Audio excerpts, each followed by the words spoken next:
Assalamualaikum warahmatullahi wabarakatuh. Perkenalkan, nama saya Putri Geta Cahyani, Stambuk F2312078.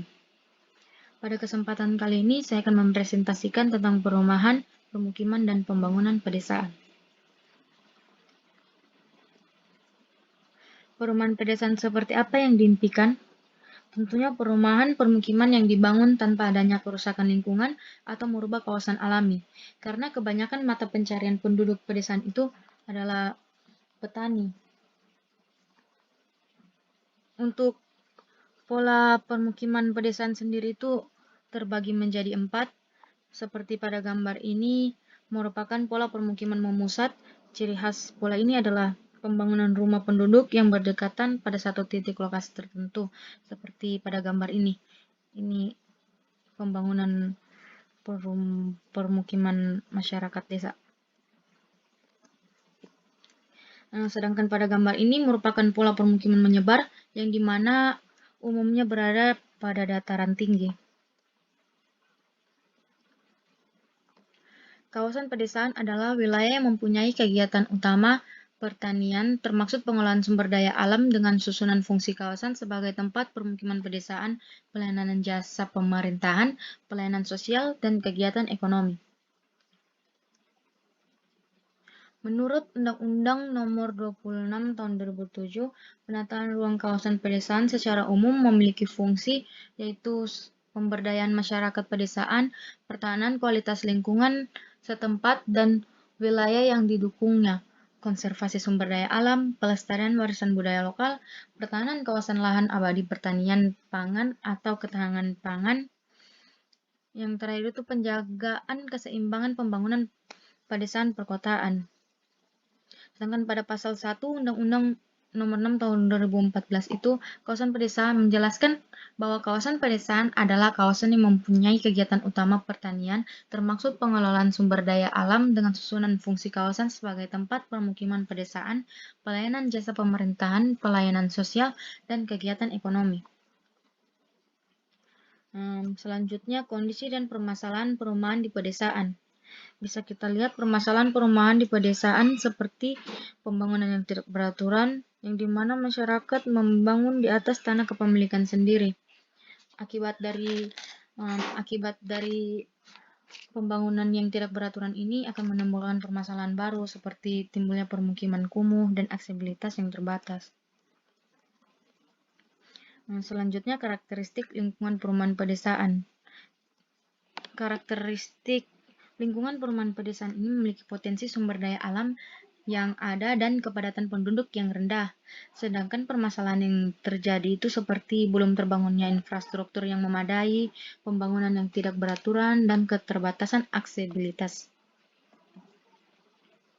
Menurut Undang-Undang Nomor 6 Tahun 2014, pembangunan yang dilaksanakan tersebut bertujuan untuk mempercepat dan meningkatkan kualitas pelayanan pembangunan dan mempercepat pemberdayaan masyarakat desa di kawasan pedesaan dan pendekatan pembangunan yang dipakai bersifat partisipatif.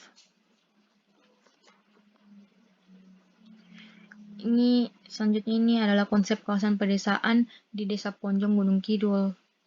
Kegiatan bertani merupakan ciri utama kegiatan di kawasan pedesaan. Selanjutnya, prinsip dan tujuan pembangunan kawasan pedesaan diselenggarakan dengan prinsip partisipasi holistik dan komprehensif, berkesinambungan, keterpaduan keadilan, keseimbangan, transparansi, dan akuntabilitas. Pembangunan kawasan pedesaan bertujuan untuk mempercepat dan meningkatkan kualitas pelayanan, pengembangan ekonomi, dan atau pemberdayaan masyarakat desa melalui pendekatan partisipatif dengan mengintegrasikan berbagai kebijakan, rencana, program, dan kegiatan para pihak pada kawasan yang ditetapkan. Seperti inikah solusi yang diharapkan? Bisa kita lihat pada gambar ini, pembangunan perumahan pedesaan ini sudah membaik, di mana aksesibilitasnya sudah terjangkau. Proses pembangunan kawasan pedesaan itu terbagi menjadi 5. Yang pertama itu ada pengusulan kawasan pedesaan, penetapan kawasan pedesaan, perencanaan pembangunan kawasan pedesaan, pelaksanaan pembangunan kawasan pedesaan, dan yang terakhir itu ada monitoring, evaluasi, dan pelaporan. Inventarisasi dan identifikasi kawasan pedesaan itu ada tema kawasan, komoditas unggulan, nama kawasan, dan delineasi kawasan. Pengusulan kawasan pedesaan. Pada kawasan pedesaan itu dapat diusulkan melalui 2 pihak, yaitu yang pertama itu ada yang diusulkan oleh beberapa desa yang tergabung dalam Badan Kerjasama Antar Desa atau BKAD dengan atau tanpa didampingi oleh pihak ketiga. Yang kedua itu ada diusulkan oleh SKPD Kabupaten dengan memperhatikan aspirasi masyarakat desa. Selanjutnya ada perencanaan dan penetapan pembangunan kawasan pedesaan. Yang pertama itu ada identifikasi kondisi lokasi, pembuatan peta delineasi dan susunan kawasan dan susunan fungsi kawasan. Yang ketiga itu ada integrasi penyusunan RPKP dengan proses perencanaan serta analisis sinergisme. Yang keempat penyusunan matriks kegiatan program. Yang terakhir penetapan dokumen RPKP. Ini adalah peta delineasi kawasan pedesaan. Susunan fungsi kawasan pedesaan itu ada 2, yaitu fungsi desa-desa pendukung, di mana di dalamnya ada produksi komoditas primer dan komoditas lainnya sesuai dengan tema. Yang kedua itu ada fungsi pusat kawasan. Pusat kawasan ini yaitu pusat layanan sosial, ekonomi, dan atau industri yang melayani desa-desa di kawasan tersebut. Selanjutnya ini ada ilustrasi keruangan kawasan pedesaan. Bisa kita lihat pada titik orange ini adalah merupakan pusat informasi, komunikasi, dan administrasi kawasan, pusat pemasaran, sentral pengembangan pasar, kemitraan antar investor dan peternak, dan pusat pelatihan peternakan. Selanjutnya ilustrasi keterpaduan komoditas.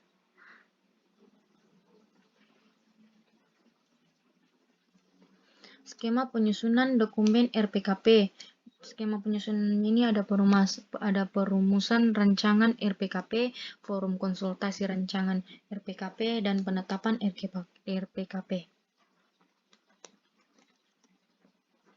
Penyusunan rencana aksi atau indikator program pembangunan. Bisa kita lihat di sini ada sumber pendanaan yang diperoleh oleh pemerintah dan non-pemerintah. Selanjutnya itu pelaksanaan pembangunan kawasan pedesaan.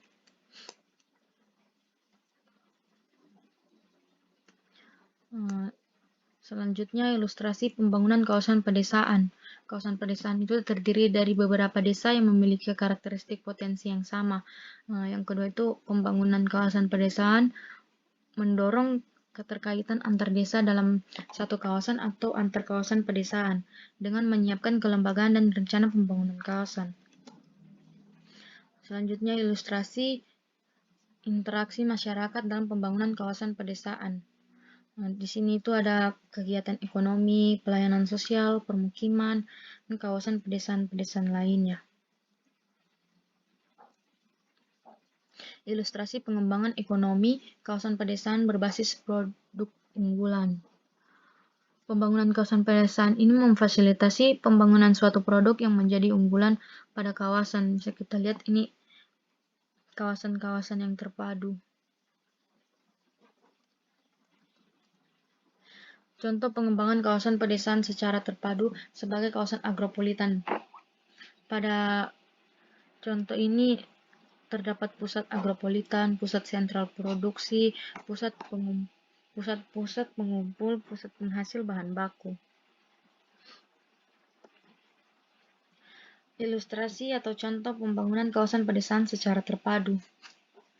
Pada gambar ini, di sini sudah terdapat sentral produksi, beras organik, sentral produksi beras hitam, ada juga terdapat sentral pengemasan dan pengelolaan, sentral pemasaran, sentral bibit organik, sentral pemasaran juga ini ada terdapat bukan cuma satu wilayah. Selanjutnya ada sentral pupuk organik, sentral pusat kawasan. Nah, ini selanjutnya morfologi dan tata ruang desa.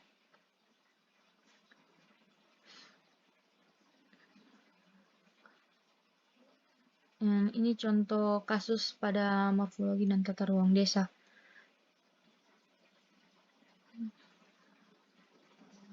Contoh penataan desa dan pedesaan Desa Jambu.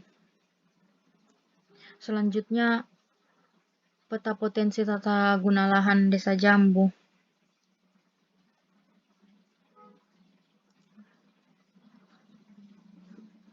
Ini adalah peta potensi fisik alam Desa Jambu.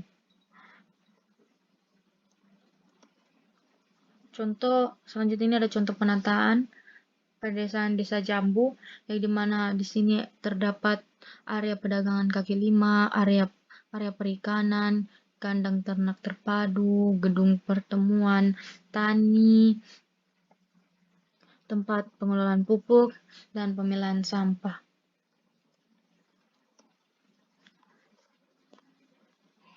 Dan ini selanjutnya ada contoh beberapa penataan desa kawasan perdesaan berkelanjutan.